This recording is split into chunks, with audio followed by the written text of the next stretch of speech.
I'm Dawn. I wish I could join you all in person.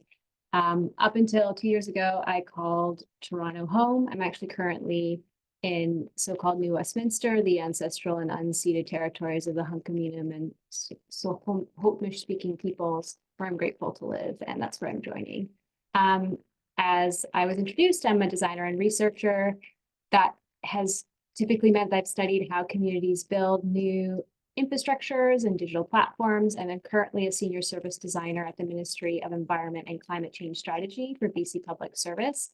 My background and interests have always been climate adjacent, though I went on a multi-year side quest to understand why people are building a more decentralized web. That kind of like ended up spinning out into economic infrastructure like cooperatives.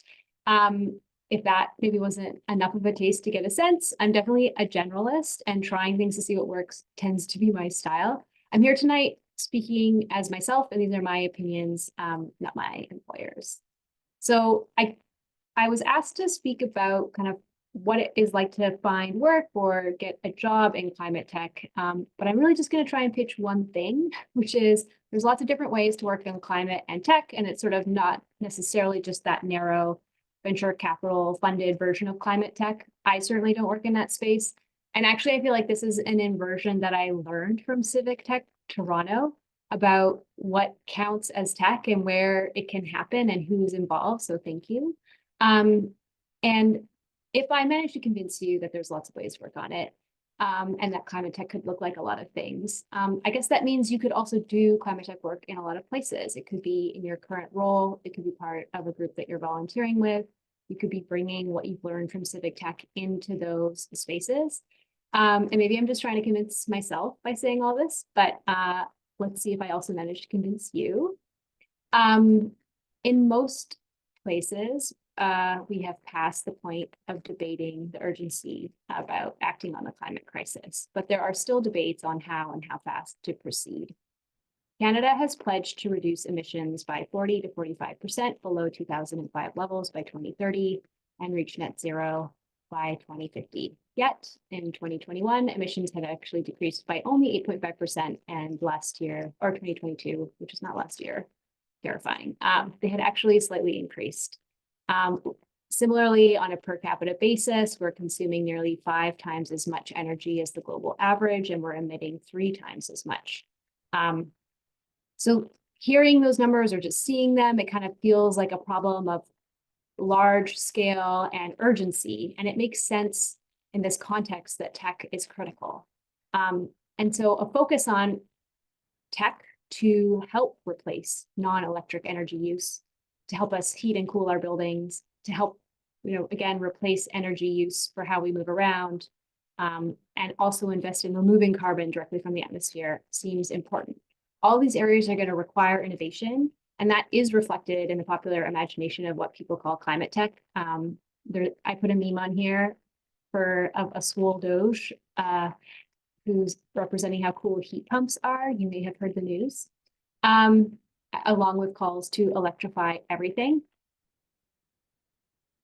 But at the same time, climate tech as like a thing is kind of having a not so great moment. You may have been following headlines or your preferred tech layoff tracker about how funding is down. The need for climate technology continues to rise, but equity investment has declined.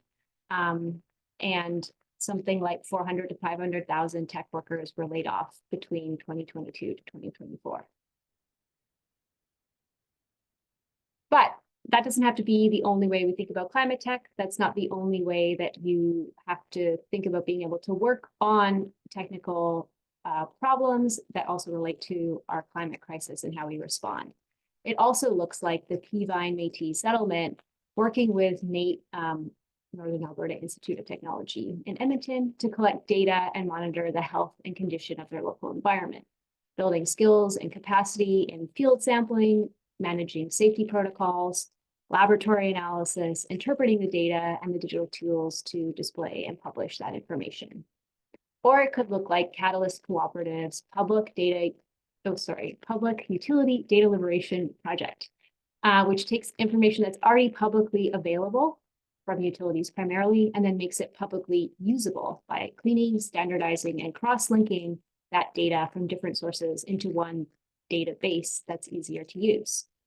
Or it could look like WildSight's Eco Stewards program, which allows students to develop knowledge, translate that into action, in their case, using sampling kits to examine and report on the physical and chemical properties of one creek, Joseph Creek, testing turbidity, pH, temperature, nitrogen, phosphates, all things that are important for determining water quality, which is, I guess, an important metric in this current moment.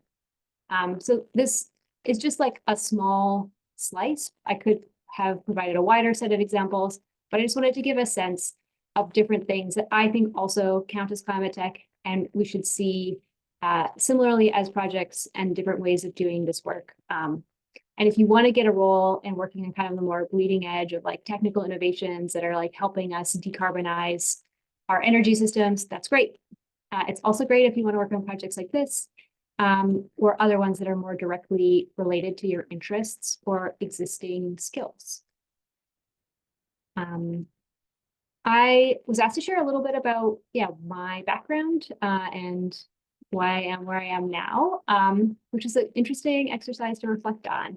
So as I mentioned, I think I've long volunteered in projects most of my adult life, I guess, that are at least tangentially concerned with a changing climate.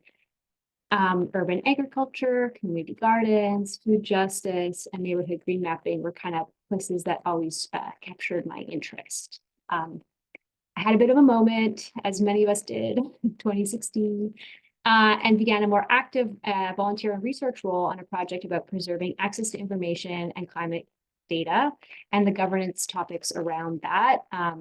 Matt's also here, who was active on that project, and Civic Tech was a space that we met out of for, I feel like, over a year while we were working on it. In 2023, I had sort of another stock take moment. I was mostly in a tech role. I wanted my time to be a mix of climate and accountable workplaces and tech more balanced, and really to actually understand the public sector's role in responding to the climate crisis. I remember in a previous position, that the one that was more tech focused, saying something like, oh, we don't really look at policy development, or like, we're not thinking strategically about policy on tech. And that person's response made me realize that was like a huge miss, and it really stuck with me. So now I'm a senior service designer with the Environmental Protection Division. I work on a digital services team that supports areas who are responsible for much of the research, monitoring, and reporting of what goes on in the environment and is impacting water, land, air, and the living resources of BC. This includes how waste is handled under the Environmental Management Act and how pesticides are used under the Integrated Pest Management Act. Almost all of the projects aren't new and exciting climate technology. A lot of it is actually modernizing legacy and existing systems, focusing on themes like making information more transparent to the public, making that information available at the right time in the right format, especially for Indigenous nations, and to aid government-to-government relations. And finally, improving access and reducing barriers for both people interacting with the government and those who are delivering the services. And in that, I'm really relying on my background in design, product and service design, and on this work, so I didn't have a clear trajectory I pursued from the beginning. Rather, in the words of Sister Karita Kent, I found a place I trusted, then tried trusting it for a while. And I reflected and changed what I was working on as a result to get me where I am today. So if taking from that, what I sort of think makes sense, describes my path, and is translatable about strategies for working more directly on climate, if that's what you're interested in doing, is like, first, find out what you actually want to do, like figure that out. You can do some journaling, I don't know, skills mapping, whatever works for you, to kind of get more specific within that big topic of climate. Second, you can find your niche based on those skills and interests and inhabit it. I kind of maybe think that Civic Tech is an excellent place to do this. I feel like as a place where you can bring your interests and your projects and find others, it really offers a lot. Yeah, so related, next step, meet those people who are working in the area. That could, again, be in Civic Tech Toronto. You can find the spaces that those people are having conversations and join them. A lot of them are semi to fully open. There are some that are obviously a little more difficult to enter. And then this is kind of the grind. I don't know if I have any like magic or advice or insight here, but like apply. Maybe you don't get your dream role first. You have to look for sort of a one step closer role. Or if you discover that the work you want to do is something that you think you can do in your current role, it's like find those small ways to work toward that. Or maybe you decide you don't want to actually do that work inside of a role. You want to just do it on the side as a project, and you can start small there and layer more on. With all the caveats of like, this isn't a job. If it isn't a job, like take care of yourself. Keep those boundaries good of like how much time you're spending on unpaid work and make sure that you can support yourself. In terms of like that finding a role piece and what a key approach is, I don't know about you. One of my favorite thing about presentations is reading the sources of the person who's presenting. So that's what I've done. I've just given you a bunch of links. Hopefully it's not overwhelming. My main thought is, find a way to translate your skills. And many are generic and not explicitly tied to climate and sustainability that will help you in that role, and focus on that and kind of telling a story.